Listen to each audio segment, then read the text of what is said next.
This episode of Audiobook Club begins with a rather gruesome accident. On the final day of my sophomore year of high school, I was hit in the face with a baseball bat. As my classmate took a full swing, the bat slipped out of his hands and came flying toward me before striking me directly between the eyes. I have no memory of the moment of impact. The bat smashed into my face with such force that it crushed my nose into a distorted U shape. The collision sent the soft tissue of my brain slamming into the inside of my skull. Immediately, a wave of swelling surged throughout my head. In a fraction of a second, I had a broken nose, multiple skull fractures, and 2 shattered eye sockets. Audiobook Club with Steve Phillips and Matthew Layton.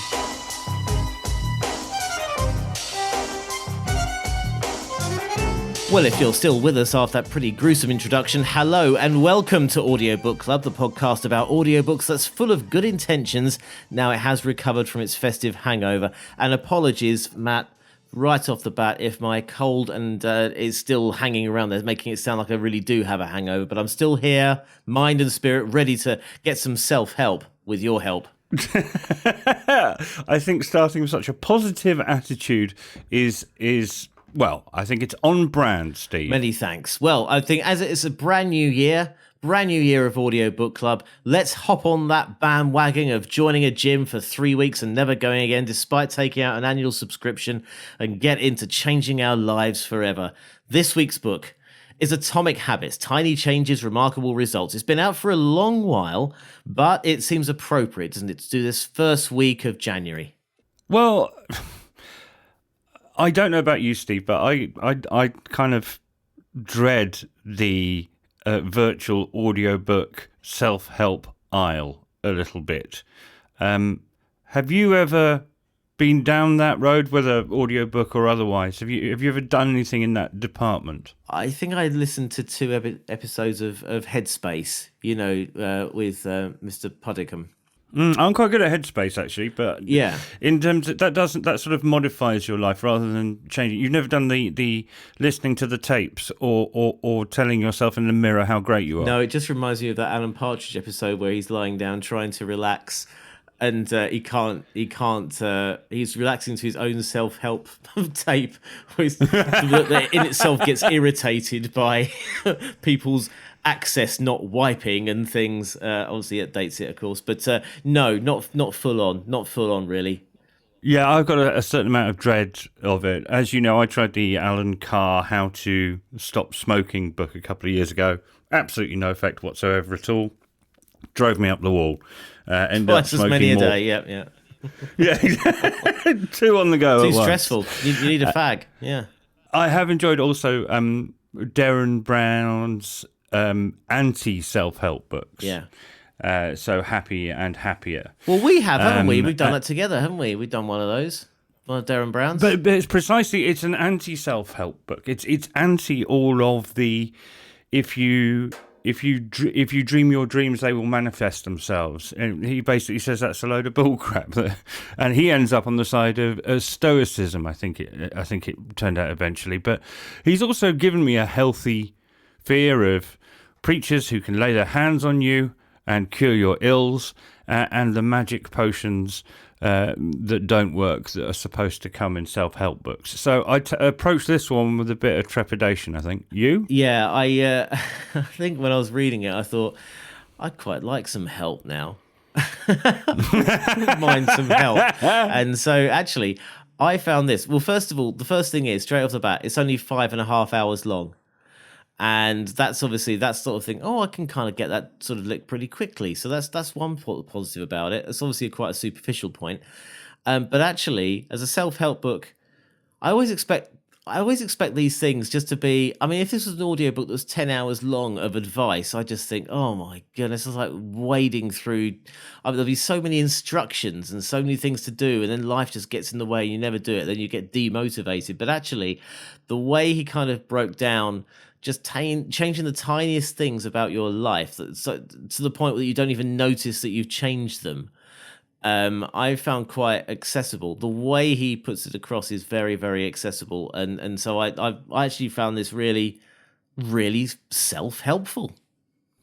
Not so you. I mean, but there are two reasons that we were drawn to this, I think. And the first one is if you've, even been on the Audible app in the last 6 years, it tends to appear in the recommendations for your next book, or the top 10, or the top 10. And the reason we don't do a weekly chart is because it's always Harry Potter, Harry Potter, Harry Potter, Atomic Habits, Harry Potter, Harry Potter. So the Audible audiobook charts don't move that much, but this one has always been there. So I've almost given in to this one, to the constant nagging. But the second reason is because it doesn't seem to offer like really quick solutions. It does imply that you have to do a certain amount of work, and you will not have a Lamborghini next week. But if you work really hard at changing little things over a long period of time, then you might enjoy your life a little more. Yeah, well, it sounds too much like hard work, doesn't it? Positive New Year attitude, Steve. We should write one. I mean, it might be a self-help book that won't make a blind bit of difference. It's kind of like the kind of ambivalent self-help back in the early 90s when Peter Cook and Chris Morris got together and did a series called Why Bother? I quite like that. I quite like that title, really. For a self-help book. I don't think there's a get indifference. There isn't such a thing. Keep your life basically get jaded, basically the same. Get at the end of every year, have that feeling, that sort of hollow feeling of underachievement. Yeah, with our pamphlets. Yeah, we couldn't even stretch to a book. It's a pamphlet. After year. There we go. Rein us back in, Steve. Right. Okay. So as usual, we do the three things, and that won't change in 2025 because, frankly, we haven't got the motivation to do that. The author, the text of the book, and then the audiobook production and performance. This one, of course, is written by James Clear and narrated by him as well. So, and I like that he's done it. It's a good thing. Do you know what? Funnily enough, I'm going to try and do something that is beyond my technical capability. For the first time ever, you know how when people are reading their own audiobooks, going, "Hi, this is the name of my book. I am Jeremy Paxman, written by Jeremy Paxman, read by Jeremy Paxman." In fact, more relevantly, because I heard a story about her this week. This is Heidi Hi, Heidi Ho, written by Sue Pollard, and read by Sue Pollard. Do you know what I mean? They always do that. And the first thing that he does in this audiobook is actually do it. It's the first time I've heard it done in a sensible way. He fills while trying to search his phone. For that Sue Pollard clip. The Sue Pollard. I wasn't expecting that. Well, now there's an ambition. I was wondering how long it would be before Sue Pollard makes an appearance on this James Clear Atomic Habits episode. I was listening to Stephen Hendry playing snooker with Barry Hearn the other night, and it was 30 seconds before Barry Hearn had threatened Stephen Hendry with violence. Right, here we go. Have a listen to this. Atomic Habits. An easy and proven way to build good habits and break bad ones. Tiny changes, remarkable results. This is the author, James Clear. See, that's what he does. That makes sense. Yeah. Because he said, basically, I'm writing it and reading. Why has nobody else thought of that before? Yeah. We never say our names at the beginning of the podcast. That's made me think of some bad housekeeping and a habit we have not got into, a good habit we've not got into. Most podcasts say, this is Steve in London. This is Matthew in London. I don't know why do people give their locations on a podcast? Do you know? It doesn't matter, does it? Self-aggrandizement. Yeah. It's where people say, welcome to the global headquarters of a podcast. That's right up there with friend of the show. You know what I mean? I know exactly which podcast you're talking about. Yes, and they really need to stop doing that. It's just, They really do. Yeah. Right. Less of other people's habits. So, James Clear, the author, born 1986. He's an American writer, best known for his book Atomic Habits, which is the book what we are reading. As we heard at the beginning, he had an accident when he was 15 years old, playing baseball, basically got whacked in the face, and he had to learn to walk again. His injuries were quite horrifying. Would you like to hear how horrifying, Steve? Yeah, I think we had a taste of it at the start, but let's really get into the gizzards, shall we? Yeah. This is one of my favorites. This is clip 2. It's called Gore. When I finally regained consciousness, I discovered that I had lost my ability to smell. As a test, a nurse asked me to blow my nose and sniff an apple juice box. My sense of smell returned, but to everyone's surprise, the act of blowing my nose forced air through the fractures in my eye socket and pushed my left eye outward. My eyeball bulged out of the socket, held precariously in place by my eyelid and the optic nerve attaching my eye to my brain. I don't feel very well. Horrible, Feeling a little bilious. So his injuries were quite serious. He had to learn to walk again. His dreams of being a baseball player went fut. These atomic habits comes from his recovery from this terrible injury. And then he got to university, and he was not only captain of the baseball team, he was named as one of ESPN's, on their sort of virtual team of the best university baseball all-stars team. He was named on that, and he won a President's Medal, which means he was basically was the highest academic achiever in his year at university. How does that make us feel, Steve? Yeah, already quite inferior. Yeah. Sometimes we are a bit English, aren't we? It's like American, you go, girl. Yeah. But you and I going, he sounds irritating. Yeah, we basically comment on other people trying to better themselves in a really derogatory way. That is the English way, isn't it? Yeah. Look at them, eh? Look at them doing so successfully. That'll fail. Whereas I think I'm trying a little bit in later life to get a bit more of the sort of American positivity without overdoing it. But frankly, I wasn't irritated by that from him. I don't know. Were you? No, not really. No, I was kind of feel like actually, I quite like some help, and so any kind of little thing I can do to sort of improve my habits. I was going to suggest if you want to, come down and play badminton or something, and make it a routine.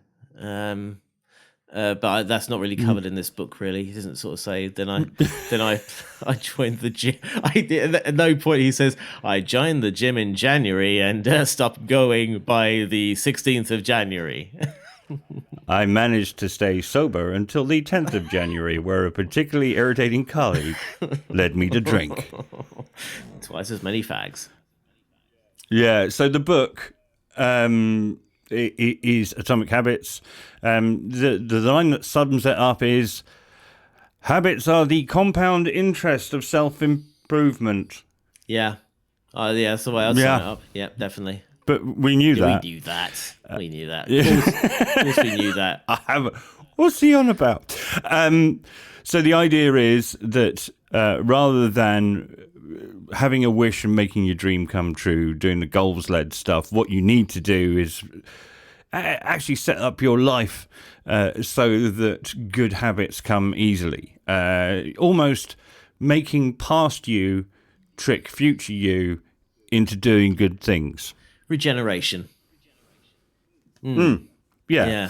The idea that and if you do these things over and over again, and you make sure you meditate while the kettle is boiling.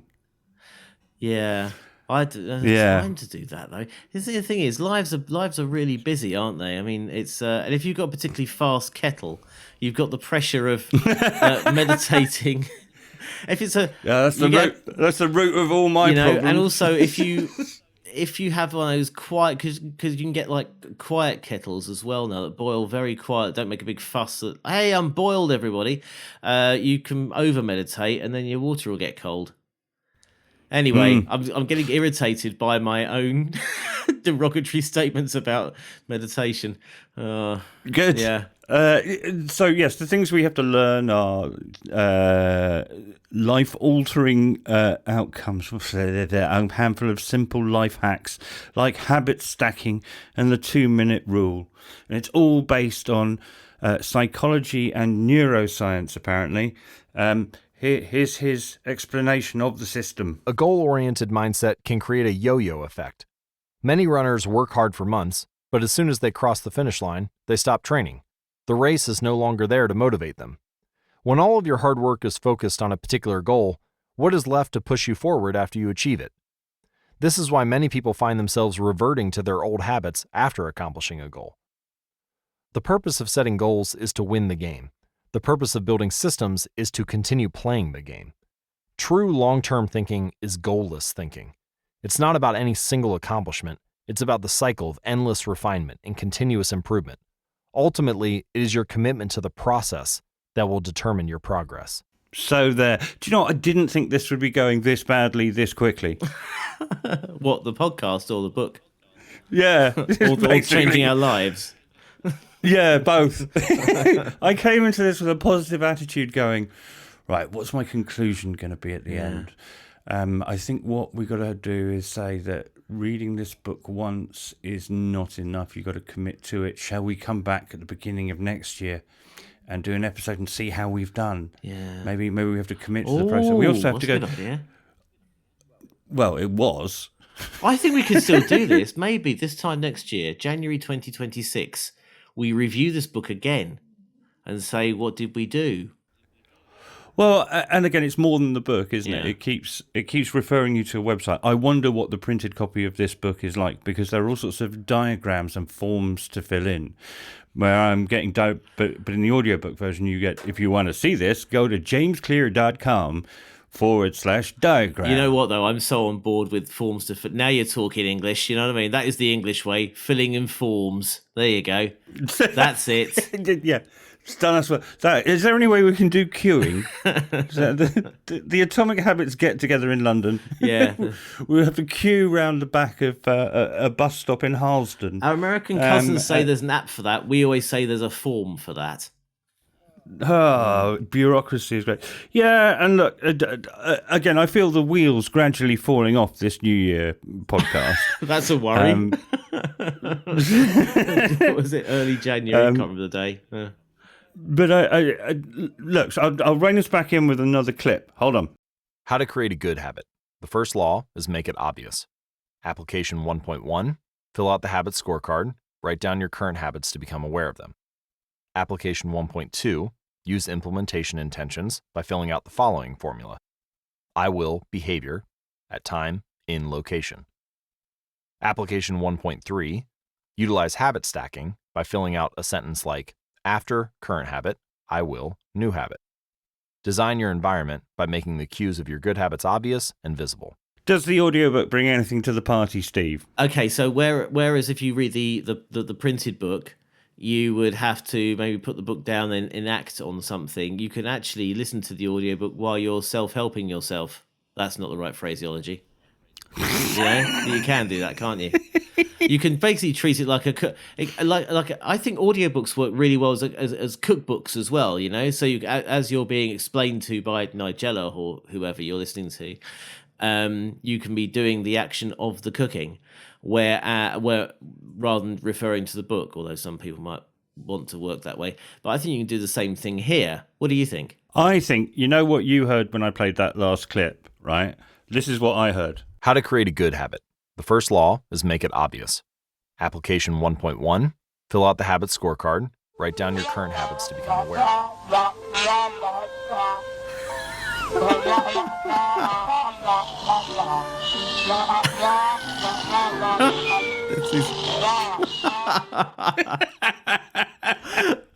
That was the teacher from Peanuts, wasn't it?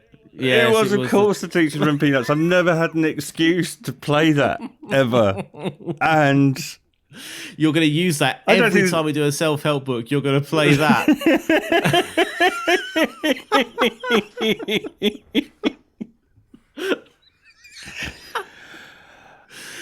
This is one of the all-time best-selling and continues to be self-help books. And that is the level of shallowness that we are displaying in reviewing this. We think this hasn't gone very well, Steve. It's all gone peanuts. Yeah. Start as you mean to go on. He pays peanuts, you get monkeys, innit? Oh, well, yeah. I think he might be a very disappointed teacher. If James Clear was actually personally coaching us, I imagine lots of red pen all over our homework. I tell you something. I bet we could make him give up. Write a really depressing follow-up. Yeah, exactly. We'd have him at home on his sofa, curled up in a ball with empty bottles of vodka all around him, watching old episodes of Friends for a month by the time he'd done an hour with us. You know what? I mean, obviously he's a very busy man and a very successful man, but if he does ever have 5 minutes to come on and actually sort of turn us around, I reckon he could turn us around in 5 minutes by just a few motivational lines and so on. So James, if you're listening, obviously a bit of a long shot. If you are our other listener, if you're our other listener, then please save us. Because we're doing our best trying to follow your advice here, but the fact that Matt played in the Peanuts teacher clip is well, it just says it all. Really, there are no more words. Literally, no more words. Do you know what? I've let you down. I've let Audiobook Club down, but most of all, I've let myself down. I came in here trying to be positive, but you know. You say 5.5 hours is a short amount of time, but imagine if you were, say, having eye surgery. 5.5 hours is quite a long time for that. You know. Well, he did. Didn't he? Well, he's had some sort of surgery. He had a month with his eyeball hanging out the front of his face. All right, let me do what I thought I was going to be doing. So he's interesting when he tells those stories, but when he's laying out the theories of what we need to do. It just sounds like a list of lists at times. And as I say, I think the audiobook is not enough. I think I might be up for, filling in some of these habit sheets and seeing if they work. I certainly need a little bit of a reboot as we head into the new year. But I think the audiobook is not enough in and of itself. I think it could work as part of a broader program if we were to engage with it. And there are weekly newsletters, there's the website, and in February 2024 Clear announced he had created a new habits app called Atoms. So I think I want to give it a go, Steve. I'll give it a go. I think I like the sound of the whole app thing. Although I do have to say, it is a modern book, because every time he talks about bad habits, there'll be lots of them, like eating ice cream, smoking, or looking at your mobile phone. So I think possibly that would be self-defeating to have the good habit app on the bad habit mobile phone, but I don't know. I think it's worth a go. And as I say, for me, it's not making any promises. It is implying that if we want our lives to be better, there's no magic solution. You have to do lots of little bits of hard work. Should we do this together? I've downloaded the app. Here you go on screen. I'm just showing you. Have you? I've got on camera. Yeah, I'm just showing you. I've downloaded. Okay. I've just downloaded hello. The app. He's downloaded. Let's do it. Yeah. You do it too. And we'll get started, and we'll see how far we get during the year, and we'll check in occasionally as part of some podcast content as to how we've done this. All right, so quiet week. We are being grown up and sensible. We've vented now, yeah. And it seems that maybe this book has been good for us, Steve. Yeah, so we've gone straight from Peanuts to downloading his app, and I think that is, again, actions speak louder than spoken words, and we've actually, he's turned us around. Shall we let everybody else get on with their 2025, Steve? I think it's probably time. Yes, that was Atomic Habits, Tiny Changes, Remarkable Results, written and narrated by James Clear. Are we saying performance or narration here, by the way? Oh, God, definitely narration. Reading out of a list at times. Yeah, okay. I veered towards performance because I think it did feel like quite motivational to me. I didn't mind. I quite like knowing the science behind everything rather than just getting, this is what you need to do and it'll be wonderful. But there we go. No harm in a split difference of opinion there. 5 hours and 35 minutes long, out from Penguin Audio. And that is our first book of 2025. Next week is an incredible story from the pen of Hanif Qureshi. He, the writer of My Beautiful Laundrette and Buddha of Suburbia, which is, I'm watching that when I was growing up on BBC Two. and this one's read by Art Malik. I was had a feeling I had no idea who was going to be narrating this one, but I was had a feeling it might be Art Malik. You know what I mean? Because I think he was in Buddha of Suburbia, I think, from memory. Anyway, that's 6 hours and 9 minutes long. Again, it's Penguin Audio, but it is Shattered. That is next week's book. A real J-turn in terms of content, because followers of Hanif Qureshi will see what a life he has had. It's really interesting. That one has such, in some ways, negative subject matter. Hanif Qureshi was basically in his bathroom in his girlfriend's flat in Italy in December 2023. He had a little fall, and it left him paralyzed from the neck down. And this book it's humbling. He admits his anger, but his positivity and determination and his frankness are brilliant. I've done have you listened to it at all, Steve? I've not yet, no. Ready to get stuck into it. Okay, so I've done the BBC Sounds version, which is the book at bedtime version. Art Malik also reads that. It's so you get 5 14-minute episodes, which brings it in about an hour and 10 minutes. And to be honest, this is quite hard going at times. So you may only want that. So I'm going to. You can go for the BBC one if you want, but I'm going to upgrade to the full 6 hours and 9 minutes. So just some really insightful stuff there, and yeah, I mean he's handling it with some dignity, but he's not. It's just it quite affected me, actually. I'm looking forward to reviewing it next week. Yeah, well, actually, maybe got quite such a departure from this week in terms of turning a lot of tragedy into positivity. Actually, while we're at it, can I bring in a couple of maybe something I want? Maybe actually, I'm sorry to do this to you on the hoof, but brand new year. What one book do you want to read this year? Do you think that you haven't read yet? That's an interesting question. Do I go back to looking at old university stuff where I read the first chapter and the last chapter and then wrote the essay, or do I want to hear something new? I wonder if we're going to get the second of Richard Osman's We Solve Murders. That's a bit of an obvious answer. I don't know. I feel like I need, after Unruly a couple of weeks ago, I think I need a good history of Britain. Something, yeah, Britain. Yeah. Yes. Well, yeah. I want some history, and I want to learn something, Steve. That's right. Okay. Yep. Sounds good to me. I'm going to go for, this is a book that was out, I think October. Oh, so you're allowed to pre-prepare an answer. Oh, well, right? You've had this. the book right? I'm going to You've got it written down on a piece of Fine. paper. You put me on the spot. What's this? You know, it's live radio in the The dice are loaded on this podcast. Yeah, absolutely. Well, the book actually inspired the segment, if you know what I mean. So the book was already there in my head, and I just thought, well, I just wanted to invite you into the tent, if that's okay, Matt, the audiobook tent. I want to read Dip My Brain in Joy, A Life with Neil Innes, the official biography by his wife, Yvonne Innes, written and read by the author. And that's because I saw a tweet yesterday from Danny Baker saying it was absolutely brilliant. And also, I tell you, actually, my quest continues to find the audiobook of Who on Earth is Tom Baker as well. But what are yours? What are yours out there? Audiobook Show on Instagram and on Blue Sky. We're also on Twitter as well, Audiobook Show. We've got a Facebook page. Let us know what you want to read in 2025. Indeed, what you are reading in 2025 so early on. Get in touch with us anytime.